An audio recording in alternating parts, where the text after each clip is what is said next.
오늘은 이제 누가복음 강의 12번째입니다. 지난주에는 메시아의 취임식을 통해서 이제 메시아 출사표를 던졌습니다. 세례를 통해서 하나님의 아들임을 누가는 공개합니다. 이는 내 사랑하는 아들이다, 이렇게 얘기하죠.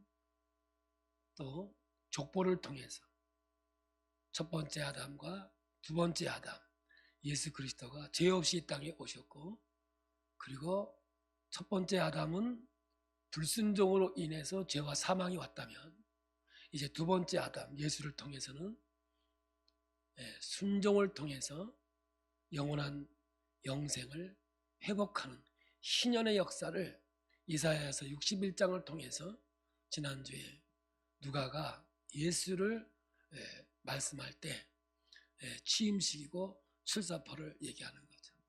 그래서 회당에서 이 성경을 말씀하면서 예언되어져 있는 메시아임을 드러내지만, 사람들은 눈이 멀고 귀가 먹어서 말씀을 알아듣지 못했고, 결국 이들은 예수를 비아냥거렸으며 또 그를 죽이려고까지 상황을 끌고 갔다는 것을 볼 수가 있는 거죠. 근데 이 일이 언제냐? 누가는 오늘의 사건으로 표시하고 있는 거죠. 2000년 전에 있었던 오늘도, 오늘 우리들의 삶 속에서도 이 일들은 계속해서 이루어지고 있다는 거죠. 그러면서 꼭 하고 싶은 얘기는 뭐냐면, 예수는 누구이신가? 예수의 정체성에 대해서 말씀하시고, 예수가 이 땅에 오셔서 하신 사역, 사명은 무엇인가? 오늘 이 시간에도 저와 여러분에게 질문하고 있는 거예요. 저와 여러분에게 예수는 누구이신가? 베드로처럼 주는 그리스도시요 살아계신 하나님의 아들입니다. 세상 사람들 같이 랍비라고, 선지자라고, 예언자라고 그 남의 얘기 말고 나의 신앙 고백 속에서 예수가 누구인가를 분명히 고백할 수 있는 이러한 신앙으로 인도되어지는 역사가 있기를 축복합니다. 이 희년의 역사를 통해서 예수 그리스도의 메시아됨을 선포하고 있기에, 오늘 여러분 이 땅 위에도 교회를 핍박하고 업신여기고 비아냥거리고 있는 오늘의 이 시대를 보면서 복음의 능력, 예수 그리스도가 누구인가 정체성을 드러내는 것이 얼마나 귀한 것인가를 다시 한번 생각해 봅니다. 이제 오늘은 이제 출사표를 던져놓고 첫 번째 또 이루어지는 이야기 아닙니까? 가버나움이라는 동네에 이제 방문하게 되지요. 이날은 안식일이었습니다. 취임사를 통해서 출사표를 던지고 처음 하는 말씀이기 때문에 아마 굉장히 중요하고 우리에게 꼭 필요한 상징적인 말씀으로 다가오리라 믿습니다. 누가는 오늘 사건을 통해서 샘플을 보여주고 있는 거죠. 예수 그리스도의 삶 가운데에서 하나를 뽑아서 샘플로 삼아주시고, 하나님의 사역에 대해서, 예수 그리스도의 삶에 대해서 우리에게 나타나면서 또 얘기하지만, 예수는 누구인가? 이분이 이 땅에서 어떤 일을 위해서 이 일을 행하고 있는가에 대해서 말씀하고 있는 겁니다. 누가가 강조하고 있는 메시지는 이날이 안식일이었다는 것입니다. 안식일에 이런 본문이 나오는 일을 행하셨다는 것은 분명한 메시지를 담고 있는 것은 확실합니다. 왜냐하면 안식일은 일하면 안 되는 날인데 일을 하셨다는 거죠. 마태복음이나 이 마가복음에 보면 예수님께서 안식일에 병자를 고치시고 하나님이 기적을 행한 것 때문에 많은 시련과 어려움을 경험하고 있지 않습니까? 그러면서 오늘 안식일에 이 일을 하면서 누가가 무엇을 드러내고 싶을까? 여기에 이제 핵심이 있게 되는 것이죠. 여러분, 31절부터 37절은 이 본문을 크게 세 가지로 나눌 수 있거든요. 더러운 귀신 들린 사람들을 내어쫓아서 고친 사건이 나오고, 38절부터 39절은 시몬 베드로의 장모의 열병을 고치신 일이 나오죠. 그리고 40절에서 41절은 온갖 병자들, 여러 사람들에게 귀신을 쫓는 사건이 기록해 놓고 있습니다. 종합해 보면 귀신을 내쫓는 사건과 열병을 고친 사건이 대표적인 치유 사역으로 등장하고 마지막으로 여러 병자들에게 귀신을 내쫓습니다. 어떻게 보면 귀신 쫓는 사역과 치유 사역이 예수님의 사역 중에 중심을 이루는 것 같이 보여요. 얼뜻 보면 가로 열고 잘못 보면 가로 닫고 이렇게 될 수 있어요. 본문이 단순히 예수님께서 귀신을 내쫓고 병을 치유하는 능력을 행하셨다에 초점을 맞추고 있는 것은 결코 아니거든요. 그러면 이제 말씀을 읽어가면서 이제 이 누가의 의도를 오늘 뽑아내야만 하는 겁니다. 31절입니다. 갈릴리의 가버나움 동네에 내려오사 안식일에 가르치심에. 지금 예수님의 사역은 뭘로 시작이 되느냐면 말씀 사역으로 시작이 되는 거죠. 말씀을 사역을 먼저 하고 그리고 귀신을 내어쫓고 병을 고치는 순서로 따지면 이렇게 진행이 됩니다. 32절입니다. 그들이 그 가르치심에 놀라니 이는 그 말씀이 권위가 있음이러라. 생각이 없이 읽으면 예수님의 사역이 말씀 사역은 가려지고 귀신을 내어쫓고 병자를 고치는 사역으로 이루어지는 것 같이 보이는데 이거 진짜 아닙니다. 그 사역 이전에 전제되는 것이 있는데 그것이 뭐냐면 예수님의 말씀 사역이 먼저 있다는 거죠. 그러니까 사람들이 이 예수님의 말씀을 듣고 놀랬어요. 이거를 줄여서 요즘에는 깜놀 이럽니다. 아주 참 간단해졌어요. 깜놀. 네. 알아서 해석해 들으셔야 돼요. 왜 깜놀했냐? 말씀에 뭐가 있었어요? 권위가 있었어요. 제가 이렇게 하면 도와주셔야 잘 듣는 줄 알고 있다고요. 그럼 여러분, 오늘 이 말씀은 핵심이 뭐냐? 누가가 안식일에 이 일을 행하는 이분이 안식일보다 더 권위 있는 분이다. 지금 이거를 이제 메시아 출사표를 던져놓고 예수님의 권위에 대해서 말씀하고 있는 장면이 되는 거죠. 이제 이러면 이제 이 말씀이 이제 들려지기 시작해요. 그러면 권위가 뭐냐? 헬라어 성경을 통해서 이야기하고 싶은 권위의 정의를 우리가 알아야 돼요. 이 권위는 뭐냐 하면 선택할 능력이라는 거죠. 자기가 하고 싶은 대로 할 수 있는 자유를 가짐, 이것이 뭐냐면 권위라고 하는 거예요. 그러니까 자기 마음대로 할 수 있는 자유, 선택권을 가진 자, 이거를 권위라고 성경은 말하고 있습니다. 이 정의예요. 당시 유대교의 랍비들은 유대교 전승에 근거해서 사람들에게 또 이렇게 말씀을 가르쳐 주었거든요.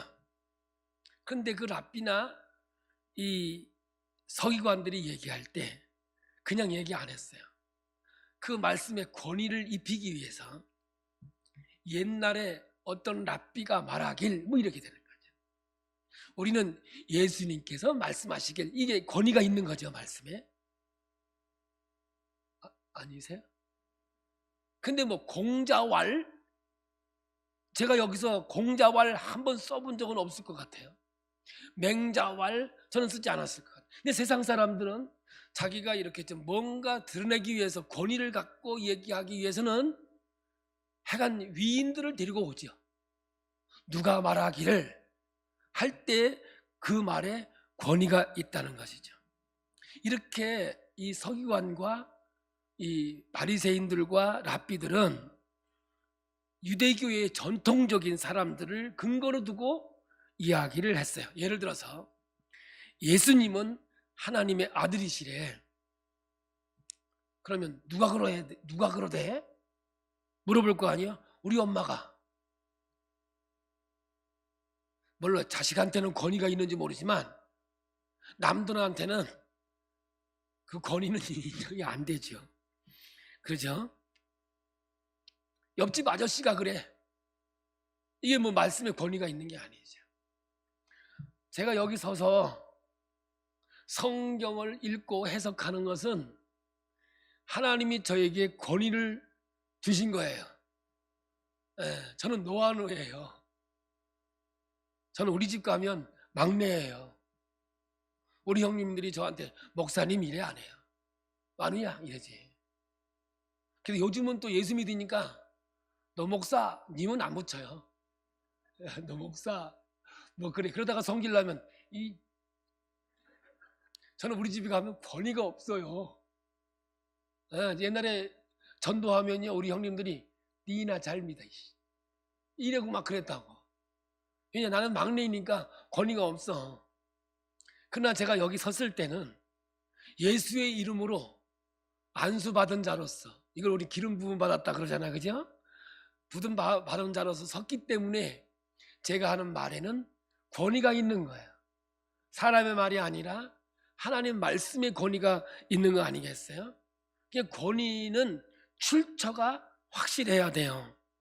출처가 확실하지 않으면 믿을 수가 없어요.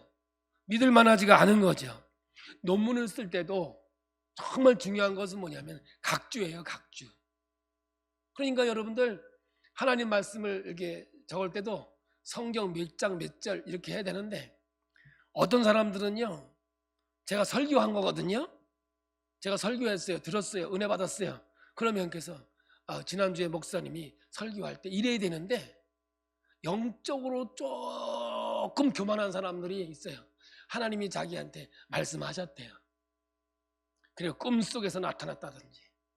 그래요. 그래서 여러분들 꿈속에서 봤다는 목사 만나지 마세요. 그 사기꾼들이에요. 절대 속지 마세요. 성경 말씀을 전하는 말씀의 권위를 들으셔야지 그 사람이 꿈의 권위를 두지 마시라고. 그런데 참 사람들은 뭐냐, 누가 영빨이 있어 보이느냐, 밭대는 사람에게 영빨이 있어 보여. 속지 마세요. 성경에 그런 거 없어요. 예수님도 구약에 있는 말씀을 재해석한 거지 자의로 말한 적이 없어요. 우리 주님도 꿈 얘기 안 하는데 왜 이 땅에서 자꾸만 그래요. 그래서 히브리서 1장 1절 옛적에는, 구약에는 이렇게 하나님이 나타났지만 이제는 신약에는 우리에게 주신 말씀, 할렐루야. 그래서 기독교는 뭐냐, 말씀 종교예요. 말씀 종교. 말씀이 살아있어야 돼. 말씀이 먼저 선행이 돼야 된다고요. 그런데 오늘 여러분, 이 권위는, 이 예수님의 권위는 본인에게 있는 거거든요. 그래서 과거의 랍비들은 누가 이렇게 말하기를 이렇게 했단 말이죠. 그래, 그 말씀에 권위가 있는 거죠. 근데 예수님은 달랐어요. 누구에 의하면이 아니라 자신이 출처였기 때문에 자신이 최종 권위를 가지고 있는 거죠. 여기서 사람들이 놀란 거예요. 그래서 이 사람들이 놀랐다는 말은 이 말의 권위를 인정했다는 말이 아니에요. 인정하고 놀랬다, 이러한 뉘앙스보다는 어떻게 저분은 랍비와 서기관들과 말씀을 해석하는 것이 다를까, 이런 거죠. 여러분, 어떤 출처도 말하지 않고 자기 주장을 하고 있거든요, 예수님께서. 그러한 놀람인 거예요.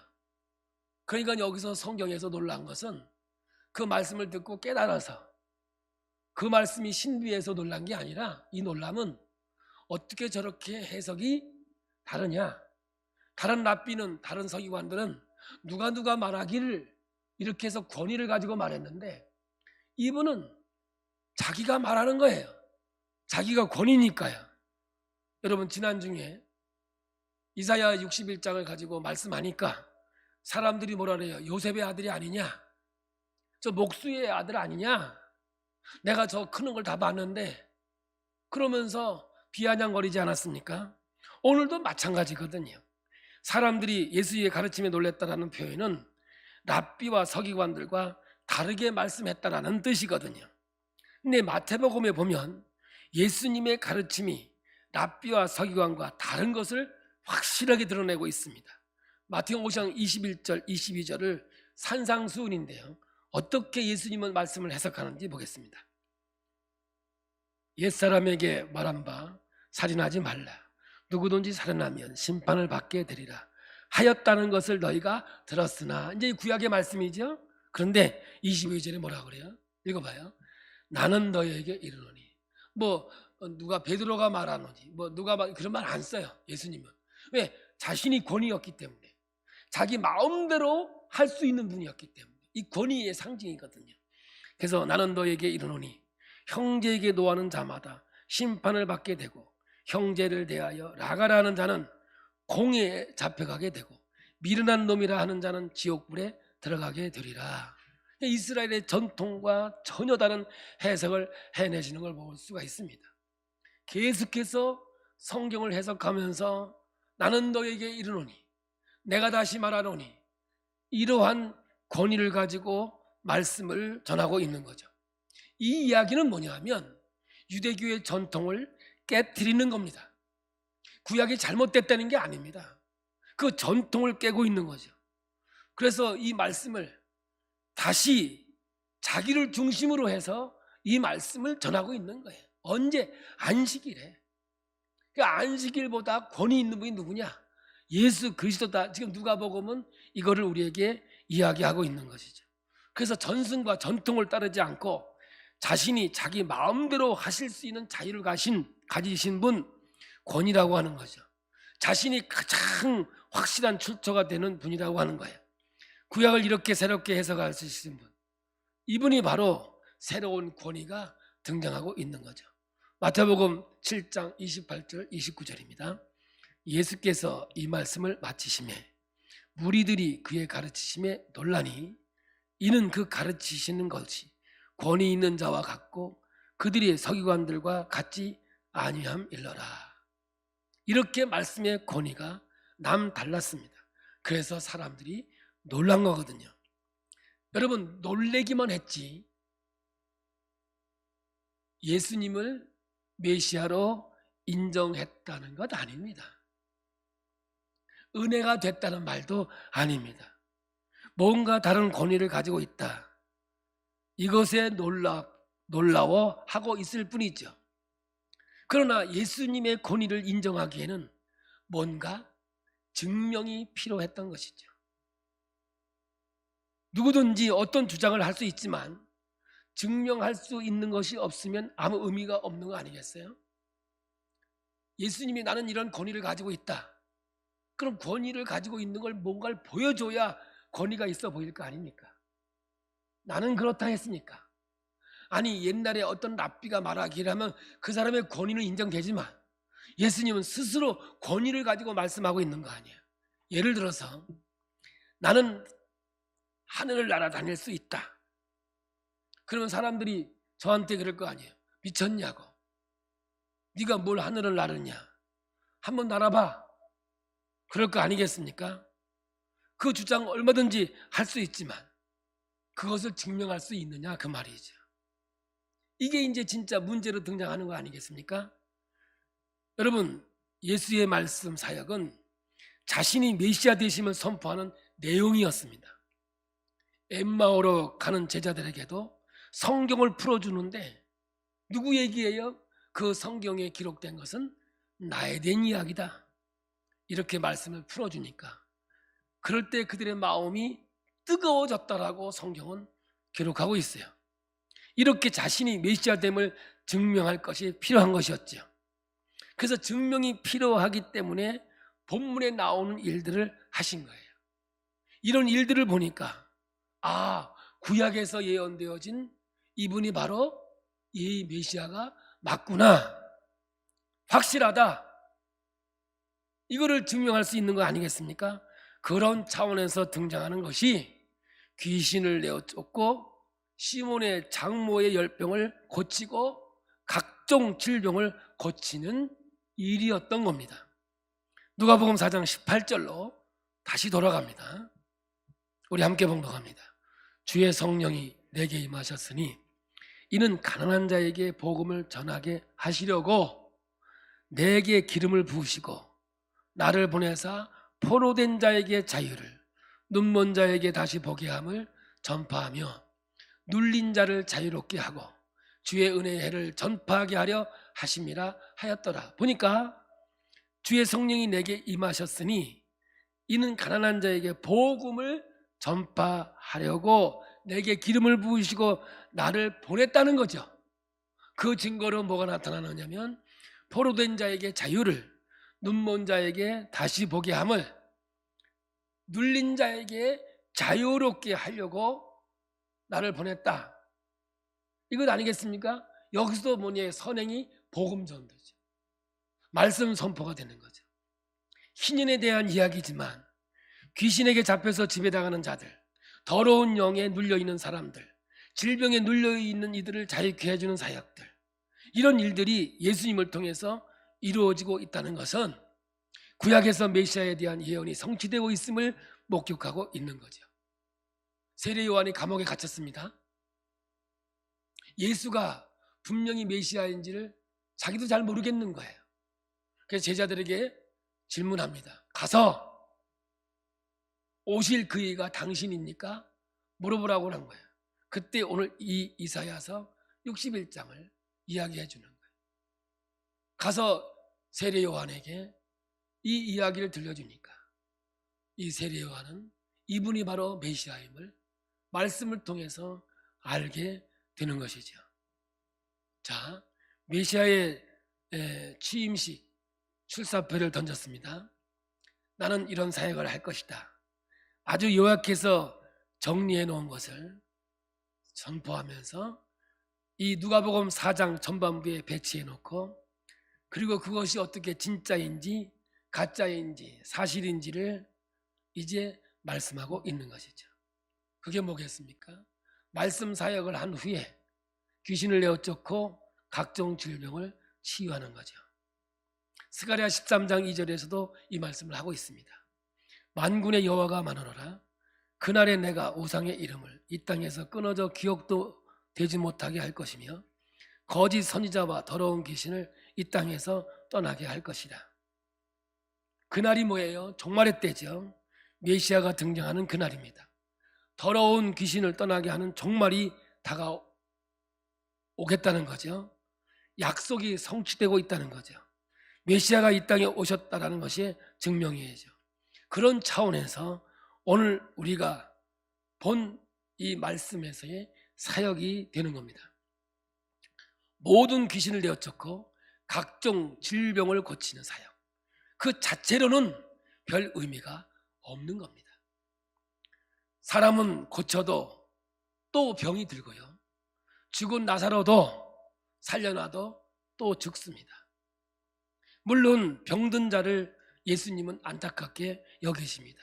그러나 이런 치유 사역의 의미는 무엇이냐? 무엇의 상징이냐? 이것에 답이 있어야 되는 겁니다. 말씀 사역을 백업하고 있는 거거든요.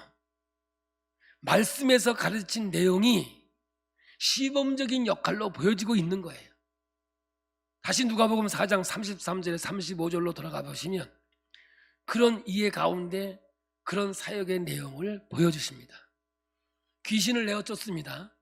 이들의 반응을 좀 보십시오. 무리들의 반응을 좀 보십시오. 36절입니다. 다 놀라 서로 말하 이르되 이 어떠한 말씀인고 권위와 능력으로 더러운 귀신을 명함에 나가는도다 하더라. 32절에 가르치시고 난 후에 36절에 귀신을 내쫓고 난 후와 사람들의 반응이 똑같지 않습니까? 둘 다 뭐라고 그래요? 말씀의 권위에 놀라고 있는 거예요. 32절을 한 번 더 읽는다면 그들이 그 가르치심에 놀라니 이는 그 말씀에 권위가 있음이라라.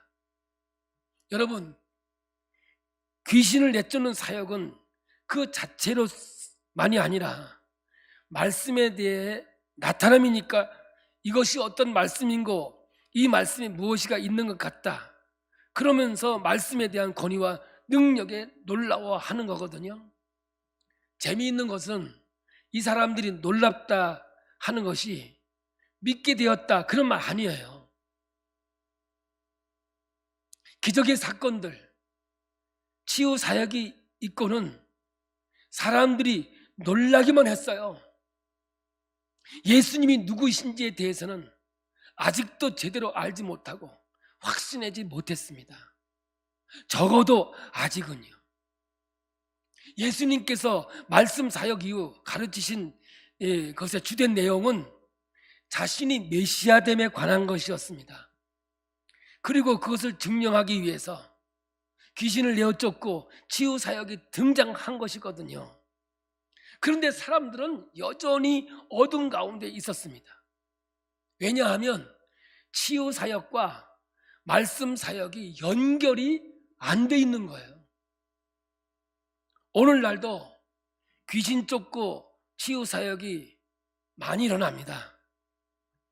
엄청 많죠. 그런 성령의 역사가 분명히 있습니다. 특히 선교지에 가면요, 엄청나게 많이 일어납니다. 왜 그러냐면요, 말씀의 능력이 있음을 말씀 자체로 증명이 안 될 때는 이런 겉으로 드러내 보이는 그런 과정이 필요하기 때문이지요. 제가 의료 선교를 방글라데시에 3번을 갔습니다. 첫 번째 갔을 때 아주 시골 마을로 갔어요. 가서 이제 의료 사역을 해야 되는데 거기를 책임져 있는 전도사님이 간병에 걸려가지고 뭐 얼굴이 노랗고 배는 완전 뭐 산더미 같이 불어났어요. 근데 제가 봐도 얼마 안 있으면 죽겠더라고요. 제가 봐도 그거 어떻게 뭐 할 수가 없는 거예요. 그 전도사님이 뭘 도와줘야 의료 사역이 되어지는데 그 전도사님이 누워 있으니까 뭐 사역할 수가 없는 거였어요. 그때 이제 같이 갔던 의사 권사님이 저한테 그러는 거예요. 목사님, 이거는 뭐 기도밖에는 방법이 없겠네요. 그래서 제가 이랬어요. 기도한다고 낫겠나요? 내가 볼 땐 금방 죽어요. 제가 또 보면 알지 않습니까? 그랬더니 그래도 기도하시죠. 그래요. 그래서 이제 그래도 권사님이 나보다 믿음이 좋아. 그래서 기도하려고 그랬더니 기왕이면 안수하시면서 기도하시죠. 그런데 여러분, 얼굴은 노랗고요, 눈알까지 노랗고요, 배는 이렇게 나왔는데 이거 쉬운 거 아닙니다. 올리는 게 그게. 그래도 여러분, 그래도 목사인데 평신도로 앞에서 그래도 폼나게는 기도해야 되지 않겠습니까? 그래서 손을 올려놓고 하나님, 여기까지 우리가 이게 의료 서약을 왔는데 이 지도자가 이렇게 되어 있으니 어떻게 해야 됩니까? 하나님 역사해 주시옵소서. 하나님 성령의 능력으로 치유해 주실 줄로 믿습니다. 주님 도와주십시오 하고 기도했어요. 그리고 나서 이제 동네에 들어가서 사람들을 이렇게 불러 모아오면서 이제 치유 사역을 하겠다 이제 하는데, 세상에 뭐 우리 말을 듣습니까? 방글라데시 말을 우리가 할 줄 압니까? 그러니까 그냥 그냥 영어도 안 통하는 거니까 대충 하는 거죠. 근데 얼마 있으니까 어서 한 사람이 나타났는데 라이놀 하면서 줄을 세우고 있는 거예요. 누군가 봤더니 조금 전에 죽을 뻔했던 그 전사님이 세상에 멀쩡히 살아남아가지고 깨끗하게 고침받고 나와서 줄 세우고 있는 거예요. 그때요, 하나님의 역사도 역사지만 우리들이 믿음이 좋아졌어요. 이제 그때부터 겁나는 게 없는 거야. 왜냐? 하나님 우리와 함께하고 있구나, 역사하고 있구나. 그때부터는요, 뭐 아무나 보고 기도하는 거지요. 고쳐줄 줄로 믿습니다. 진짜 이 선교지의 역사는요, 우리나라도 처음에 선교가 들어올 때는요, 이러한 역사들이 얼마나 많이 나타났겠습니까? 여러분, 그런데 문제는 뭐냐? 이 치유 사역과 말씀 사역이 연결이 되어야 되는데 치유 사역만 가지고 있는 거예요. 여러분, 이 땅에서 진짜 거짓말이 뭔지 아십니까? 목사님, 이분 이거 고쳐주면 교회 나올 거예요. 그거 100% 거짓말이야. 병 고쳐놓으면 교회 안 나옵니다. 그러니까 여러분, 믿음이 들어올 때까지 고치면 안 돼. 제가 치유 사역하면서 나중에 하나님 앞에 혼날 것 같아, 이것 때문에. 그래서 이제는 10%씩 고치기를. 한 번에 다 고치는 게 아니라 약간 조금 증세만 좋아지게 하고, 그렇게 해서 계속 말씀 사역이 우선임을 깨닫게 해주셔서 말씀이 생명이 되어야 되는 거예요. 여러분, 그래서 여러분, 오늘날요, 말씀 사역이 약한 데는 치유 사역이 더 강해요. 맞나 안 맞나는 잘 모르겠습니다만 그래요. 말씀으로 사람이 변화되고 말씀을 듣고 온전히 하나님을 발견하고 그러면 그런 사역이 의미가 없기 때문에 꼭 이런 사역이 흥황될 필요가 없는 거예요. 그래서 여러분들 잘 아셔야 돼요. 목회 오래 했거나 예수 오래 믿은 사람 기도해도 병 안 났습니다. 사도 바울도 자기가 못 고쳤는데 뭐. 근데 뭐예요? 말씀 사역이 예수님이 이 땅에 오셔서 주된 사역이었고 그것을 드러내기 위해서 지금 이 치유 사역이 동반되었다는 겁니다. 그러므로 오늘 저와 여러분은 치유 사역 중요해요. 근데 그것보다 뭐가 앞서야 되느냐 하면 말씀이 앞서 있어야 말씀의 능력 안에서 놀라운 하나님의 역사가 동반해야 되는 거예요. 여러분, 말씀으로 귀신이 쫓겨가고 병자가 나으면 능력 행함이 뭘 필요가 있겠냐고요. 그래서 여러분, 백부장의 믿음이 왜 이렇게 이스라엘에서 가장 큰 믿음으로 등장하느냐. 나도 군대 장관인데 나도 권위가 있어서 말하면 오라고 하면 오고 가라고 하면 갑니다, 부하들이. 그런데 당신은 하나님의 아들인데 메시아인데 권위를 가지고 있는 분인데 안식일의 주인이고 하나님이신데 왜 당신이 권위를 가지고 있는 분이니 말씀만 하시옵소서. 여러분, 그 믿음이 병든 자의 치유가 일어나고 하나님의 기적의 역사가 일어나게 되는 줄로 믿습니다. 누가복음은 첫 장부터 예수의 정체성, 예수는 누구인가, 이 중심을 가지고 풀어가고 있다는 사실이에요. 데오빌로 각하가 알고 있는 예수를 더 확실하게 알게 해주려는 누가의 노력은 정말 참 눈물 겹도록 그 노력이 대단한 거죠. 그러다가 4장에 들어오면 천사도 사람들을 통해서 하늘문까지 열리면서 말했던 예수님의 정체, 이는 사랑하는 내 아들이다. 여러분, 이렇게 하나님의 이름을 가르쳐줘도 알지 못하는 사람들 앞에서 이제 귀신을 등장시키는 거예요. 34절입니다. 귀신이 어떻게 반응하는지 보십시오. 이건 길게 끌어야 되는 거예요. 다시 한번 시작. 나사렛 예수여, 우리가 당신과 무슨 상관이 있나이까? 우리를 멸하러 왔나이까? 나는 당신이 누구인 줄 아노니 하나님의 거룩한 자니. 귀신도 아는데, 오늘 이 성경은 귀신도 예수가 누구인지 알더라 그 말이죠. 41절입니다. 여러 사람에게서 귀신들이 나가며 소리질러 이르되 당신은 하나님의 아들이니이다. 예수께서 꾸짖으사 그들이 말함을 허락하지 아니하시니 이는 자기를 그리스도인인 줄 알미러라. 그냥 귀신도 예수를 인정한다니까요. 당신은 하나님의 아들입니다, 인정한다니까요. 얼마나 정확한 지식을 가지고 있는지 몰라요. 그런데 지식이 믿음은 아닙니다. 귀신들이 알았다고 해서 귀신들에게 하나님의 사랑을 믿고 의지하는 신앙이 있을 수 없는 거죠. 여러분, 정신 똑바로 차려 우리가 예수를 믿으셔야 돼요. 지식이 믿음으로 연결되지 않기 때문에 예수님의 귀신의 입을 잠잠케 한 겁니다.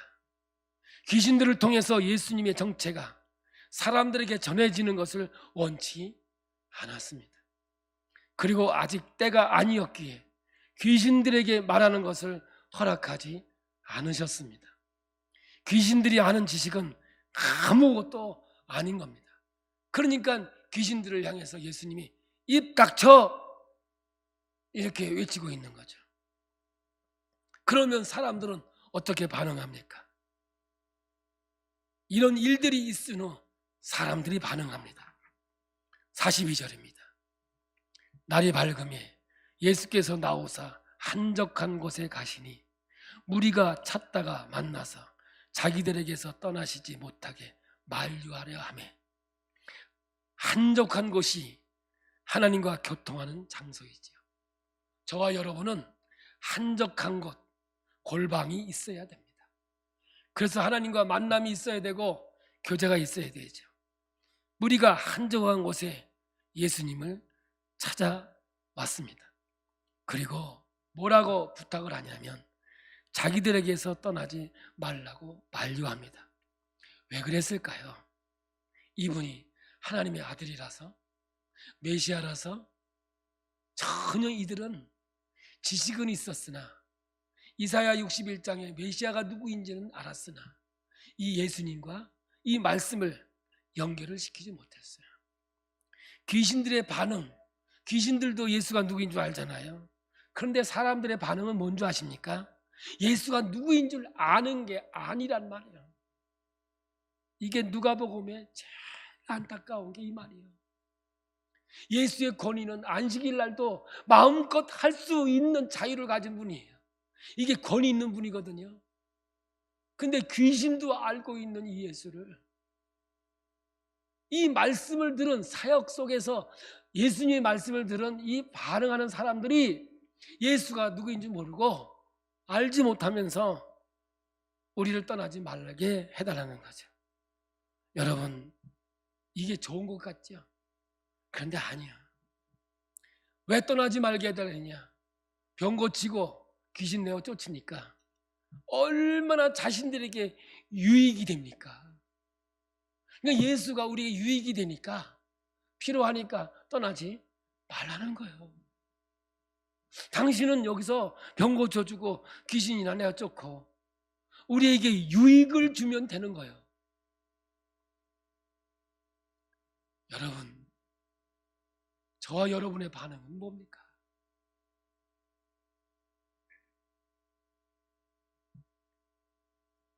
예수님의 정체성을 제대로 알고 있습니까? 귀신 내어 쫓고 병 고치는 것과 말씀 사역을 제대로 연결시키고 있느냐 말이에요. 이 예수는 나에게 영생이고 내게 생명이 되는구나, 이 고백이 저와 여러분에게 있느냐 그 말이에요. 귀신 쫓아주고 병 고쳐주니까 내 옆에 항상 있으면 좋겠네. 여러분, 무당이 내린굿 타는 거 보셨습니까? 견디다 못해서 귀신을 받아들이죠. 왜요? 살기 위해서란. 그래서 예수님을 떠나지 못하게 만류한 거예요. 예수의 말씀의 권위가 뭔가 랍비와 서기관과 다르다는 걸 알면서도 예수가 어떤 분인지, 예수님이 왜 이런 사역을 하고 있는지 제대로 꿰어 맞추고 있지 못합니다. 언제? 오늘이에요, 오늘. 여러분, 누가복음 끝날 때까지 오늘이라는 단어를 잊으면 안 돼요. 누가복음 이렇게 진행되면서 아는 사람이 있어 예수의 제자들 생기고, 예수님 제자들 가운데서도 알지 못해서 예수님 부활 후 이 말씀과 꿰어 맞춰져 간 사람도 있어요. 그런 흐름으로 복음서가 진행이 되고 있습니다. 이렇게 떠나지 못하게 하는 사람들을 향해서 오늘 마지막 구절에 예수님은 이렇게 말씀하시지요. 나는 다른 동네에도 하나님 나라 복음을 전해야 한다. 내가 이 일을 위해서 보내심을 받은 사람이다. 이렇게 하면서 그것을 떠나 갈릴리 여러 회당에서 복음을 전하면서 전도하였다라고 하는 것이 오늘 누가의 말씀입니다. 여러분, 사람들은 오늘도 예수의 능력, 예수의 사역의 본질의 의미를 알고 있지 못합니다. 한순간 일시적인 병고침이나 귀신에게서 해방이 궁극적인 목적이 아니거든요. 그저 예수님은 내가 메시아임을 드러내기 위해서 뭔가를 보여주기 위해서 샘플로 나타난 거거든요.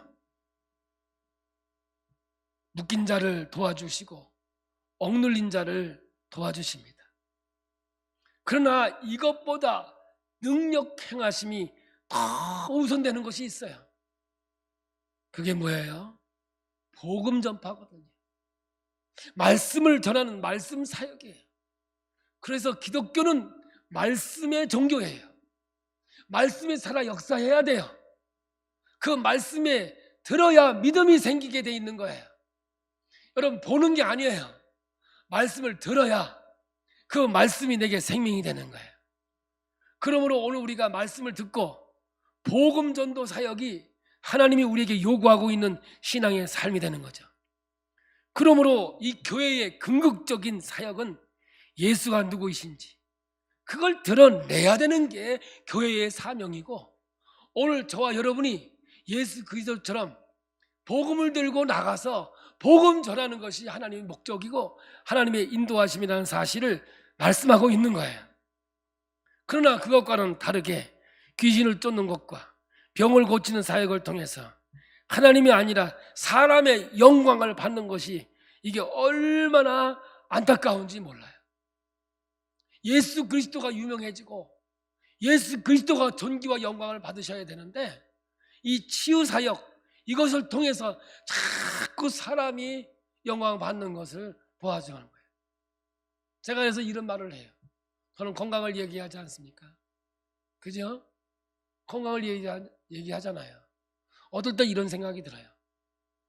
내가 건강하게 오래오래 살면 봐라 너와 너는 건강을 얘기하니까 건강하게 살다 죽었다, 이 말을 듣는 것보다 좀 일찍 가서, 일찍 가는 게 뭔지 아시죠? 그래서 바라진 마세요. 내 생각이 그렇다는 거죠. 좀 일찍 가서 아이고 건강만 얘기하더니, 밥 먹듯이 얘기하더니 자기 생명은 자기가 책임도 못 지니, 그러면서 사람이 영광이 아니라 하나님이 영광 받는 것이 우선이 되어지고 그것이 하나님의 역사라는 사실을 저는 제 마음속에 요즘에 더 많이 깨닫게 되어지고 하나님 앞에 영광을 돌리기 원하는 겁니다. 여러분, 한순간 일시적인 병고침이나 귀신에서 해방이 궁극적인 목적이 아니에요. 제가요, 군대 생활하면서 시한부 인생이 됐어요. 언제 죽을지 모르는 그런 상황이 되었어요. 그때 하나님께 기도하다가 제가 병고침에 하나님의 기적을 체험했어요. 그때는요, 눈만 감으면 눈물 났어요. 눈만 감으면 하나님께 감사했고요. 그런데요, 지금은 그냥 얘기일 뿐이에요. 그 감정, 그 감격은 내게 없어요. 그래서 어떨 때는 그런 생각을 해. 하나님 내가 그때 병 고쳐졌을 때 그 누렸던 그 감정을, 그 기쁨을 오늘도 누리게 하옵소서. 근데 그건 하나님이 허락을 안 하는 것 같아요.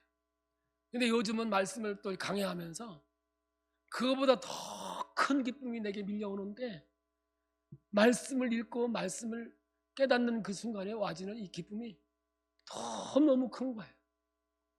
그래서 여러분, 제가 요즘에 새로운 일을 시작했어요. 큐티를 읽고 그 읽은 성경 구절을 여러분 카톡으로 보내는 거였어요. 그래서 제가 이 기쁨의 교회 카톡을 만들고 제가 이제 거기를 여러분들이 들어오셔야 돼. 지원에 들어오시면 제가 이제 성경 읽은 거 거기다가 올려놓으면, 왜냐하면 목자 카톡에 올리는데 퍼가는 데는 열심히 퍼가는데 안 퍼가는 데는 죽어라고 안 퍼가. 그래서 안 되겠다 싶어서 이제는 전체 카톡을 만들어서 기쁨의 교회 이름으로 전달해야 되겠다. 이게 2021년도의 제 사역이에요. 그래서 예수님이 이 땅 위에서 복음 사역을 했듯이 이 교회의 사명은 예수가 누구인가, 이 정체성을 드러내야 되는 것이고, 예수님이 이 땅에서 하신 일, 말씀 사역을 드러내는 것이 교회의 사명이라는 사실을 여러분 깨닫기를 축복합니다. 교회에 왜 문제가 생긴 줄 아십니까? 교회에 왜 어려움이 오는 줄 아십니까? 예수가 누구인가를 드러내는 사역을 하면 문제가 있을 게 없죠. 자꾸 사람을 드러내고 사람이 나타나니까 여기에 갈등이 있고 여러 가지 어려움이 있는 거 아닙니까? 저도 그렇고 여러분도 그렇고 오직 예수 드러내는데 목적을 가지고 있다면 할렐루야, 그리스도 안에서 마음이 하나 되고 하나님 앞에 기쁨이 되고 능력이 되는 거 아니겠습니까? 교회가 이 사역을 해야 되는 거예요. 오늘 우리에게 묻어요. 예수가 너희를 위해서 필요한 거냐, 너희들이 나를 위해서 필요한 거냐? 저는 분명히 그래요. 처음에는 하나님이 우리를 위해서 필요했죠. 그러나 내가 누구인지를 깨닫고 구원받은 백성이 되면 내가 주님에게 필요한 자가 되어야 되죠. 제가 어렸을 때는 우리 엄마는 나만을 위한 존재인 줄 알았어요. 내가 어렸을 때는 내가 입만 벌면 엄마가 내게 먹을 거 주었고 내 인생을 돌봐주었어요. 근데 나중에 보니까 내가 엄마를 위해서 살아야 되겠더라고요. 신앙도 똑같아요. 우리를 하나님의 자녀 삼아주셔서 하나님이 기적이 갈아주고 다 갈아줬어. 병도 고쳐주고 기적도 일으켰어요. 이제 우리는요, 성숙한 그리스도인이 되어져서 언제까지 거기에 머물러 있어야 되냐고, 왜 현상에 머물러 있냐고. 떨려야 됩니까? 뭘 해야 됩니까? 지금 누가는 그 얘기하고 있는 게 아니에요. 복음을 증거하고 있다고. 복음을, 말씀 사역을 하고 있는 거예요. 그러므로 저와 오늘 여러분들이 이 땅 위에서 오늘 예수가 왜 필요하십니까? 이 질문이 오늘 말씀의 질문이에요. 여러분, 왜 예수가 필요합니까? 이들의 반응처럼 떠나지 마시고 우리와 함께 계시면서 귀신도 내쫓아주고 병도 내쫓아주고 그러십니까? 그러면 귀신 내쫓아주고 병 고쳐주면 그 다음에 어떻게 할 겁니까? 그 다음에 어떻게 할 겁니까? 이제 내가 예수를 떠나겠죠? 오늘 이 시대에 예수는 누구이십니까? 예수님은, 하나님은 누구를 찾으시는 줄 아십니까? 신령과 진정으로 예배 드리는 자를 찾습니다. 마지막 때, 종말의 때 하나님이 찾는 자들이 누군 줄 아십니까? 예배 드리는 자를 찾습니다. 어떻게 드리는 예배요? 신령과 진정으로 드려지는 예배자를 찾습니다. 여러분, 뭐가 귀하십니까? 예수님이 내 먹을 것을 채워주고 내 인생을 복되게 하시는 그분으로 머물러 있습니까? 아니면 내 생명을 헌신해서라도, 내 생명을 바쳐서라도 하나님께 예배드리며 신령과 진정으로 하나님께 영광 돌리는 그런 자들을 하나님이 찾으신다고 했는데, 과거가 아닙니다. 오늘, 옛날은 그렇게 했는데 아니라 오늘, 이 누가복음은 이 말을 오늘 우리에게 던지고 있는 거예요. 저와 여러분에게 예수는 누구이시냐? 그저 귀신 내어 쫓고 병 고쳐주는 그러므로 남아있기를 원하십니까? 이 반응처럼? 아니면 예수는 내 생명이 되어져서 이제 우리를 통해서 복음이 증거되어지고 말씀 안에서 살아간 것을 하나님이 원하시는 것이겠습니까?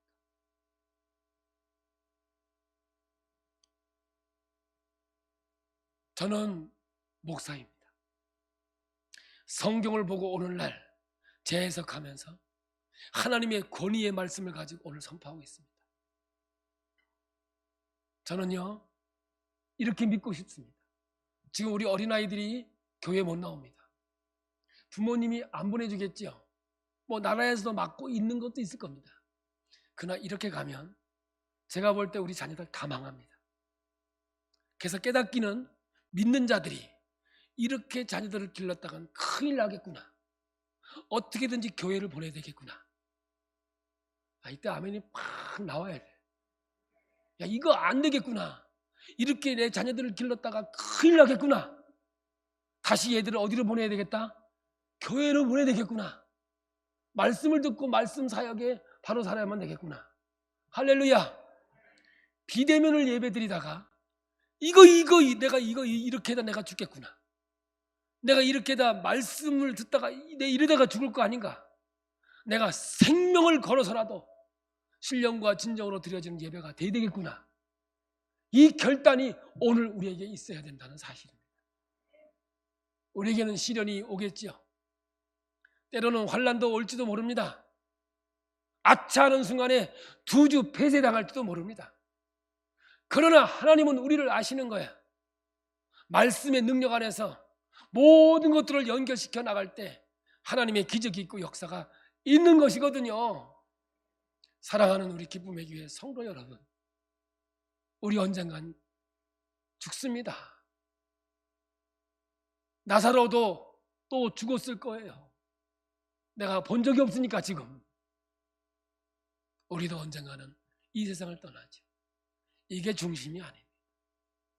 말씀이 생명이 되어져서 오늘 우리와 영생하는 능력이라는 사실을 잊지 마시고 오늘 성경을 통해서 우리에게 전해주시는 이 말씀이 우리에게 기적이 되기를 예수의 이름으로 축복합니다.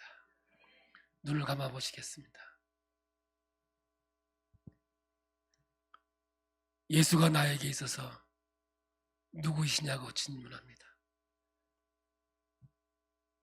혹시 예수님과 인격적으로 교제를 나누시지 못하는 분들은 이 질문 때문에 전 존재가 갈등하셔야 합니다. 한 번 듣고 지나쳐도 되는 그런 질문이 아닙니다. 이것은 영생에 달려있는 문제입니다. 내 존재의 근원이 여기에 있습니다.